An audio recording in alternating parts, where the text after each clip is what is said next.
Na França até 1789 havia uma divisão em estados, o clero, a nobreza e o terceiro estado. Era o absolutismo, havia feudalismo, havia servidão, a Igreja Católica era soberana e havia privilégios. Os privilegiados eram o clero e a nobreza, que não pagavam impostos e ainda cobravam de artesãos, de camponeses, de burgueses. Os que pagavam a conta faziam parte do terceiro estado, que era um grupo bastante misturado, como a gente já pôde ver. Um grupo que formava a grande maioria da população e que no século XVIII estava muito descontente e estava se sentindo muito explorado. Os camponeses porque pagavam impostos e os direitos, muitos nas cidades que sofriam com os preços dos alimentos e havia fome e morte em momentos mais críticos. Além disso, os burgueses começavam a se destacar economicamente, mas eles não tinham quase espaço político. É justamente nesse mundo em ebulição que surgem as ideias iluministas e florescem. Os pensadores falavam em limites para o poder da igreja, para a influência da igreja, limites para a monarquia, se falava em república. Cresciam as ideias de liberdade, liberdade econômica, liberdade social, liberdade política. O certo é que na década de 1780 a França ia mal. Havia crise em muitos sentidos. Havia dívida do governo do Estado. O rei Luís XVI era fraco, incapaz de governar. Enquanto isso, a nobreza esbanjava, e a igreja não era muito diferente, pelo menos o alto clero não era diferente. Havia descontentamento popular, tanto nas cidades como no campo, e havia também o descontentamento da burguesia por não participar como eles achavam que mereciam da política.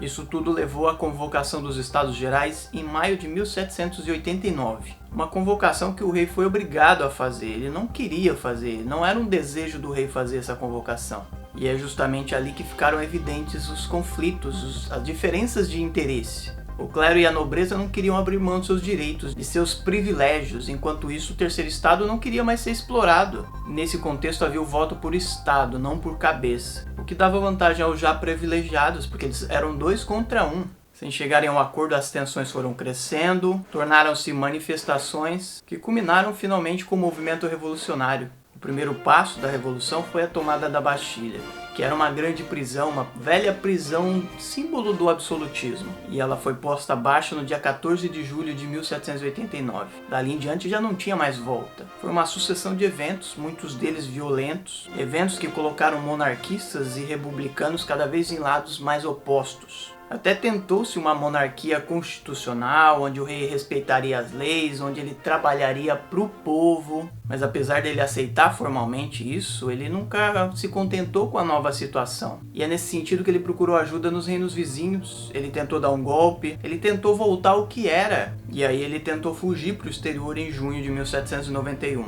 Ele foi capturado, tornou-se inimigo da revolução junto com a sua família, e nos momentos seguintes a monarquia foi abolida e instalou-se a república na França. Em meio à fúria dos revolucionários, o ex-rei e a ex-rainha Maria Antonieta foram decapitados, eles foram guilhotinados. A revolução seguiu, muitas mudanças foram feitas, algumas mais permanentes e duradouras, outras mais passageiras, muitas delas positivas, mas também muitas negativas. Acabou-se com o que chamaram de antigo regime. Fizeram a declaração dos direitos do homem e do cidadão, puseram fim à servidão e o feudalismo. Em 1794, aboliram a escravidão nas colônias. O que eles fizeram foi promover de uma forma ou de outra as máximas de liberdade, igualdade, de fraternidade, mas as ideias seguiram conflitantes. É nesse contexto que surge a ideia que a gente tem hoje de separação entre direita e esquerda na política. No início da Revolução, o voto foi censitário, de acordo com a contribuição e também de acordo com a riqueza da pessoa.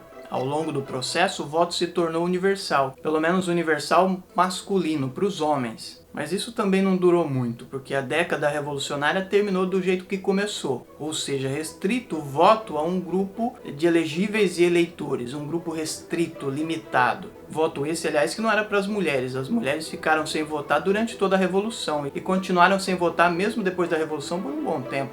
O que sem dúvida limitava a participação cívica e civil das mulheres naquele contexto. A igreja, por sua vez, perdeu seus bens, em algum momento viu crescer o anticlericalismo, Muitos padres foram perseguidos, outros mortos. Os monarquistas e antigos aristocratas também foram perseguidos. Muitos deles fugiram, muitos foram presos, muitos deles foram guilhotinados, porque representavam o antigo regime, representavam o antigo sistema. Alguns desses aristocratas voltariam depois, outros nunca mais. Entre idas e vindas, os revolucionários enfrentaram inimigos tanto externos quanto internos. No exterior se formaram coligações de países com medo de que a revolução, as ideias revolucionárias, as ideias dos franceses se espalhassem, e no interior da França continuaram existindo movimentos anti e contra-revolucionários. Em geral, o inimigo interno foi sufocado, ele foi até mesmo massacrado. Já no exterior, a guerra foi constante, com perdas e ganhos, mas em geral os revolucionários conseguiram resistir, eles conseguiram manter o território unido da França e até mesmo conseguiram conquistar alguns territórios, alguns reinos vizinhos. Brigas se davam até mesmo no interior do próprio movimento revolucionário, as ideias eram muito conflitantes, muito diferentes. É assim que sucederam-se girondinos, jacobinos, depois girondinos de novo, líderes que vieram e foram de forma voluntária ou guilhotinados. Houve nesse contexto o terror, houve o diretório, houve o consulado. Foram muitos os golpes dados, sendo o último deles o do famoso Napoleão Bonaparte. Era o 18 de Brumário, como se chamava no calendário da época, ou se vocês preferirem, era 9 de novembro de 1799.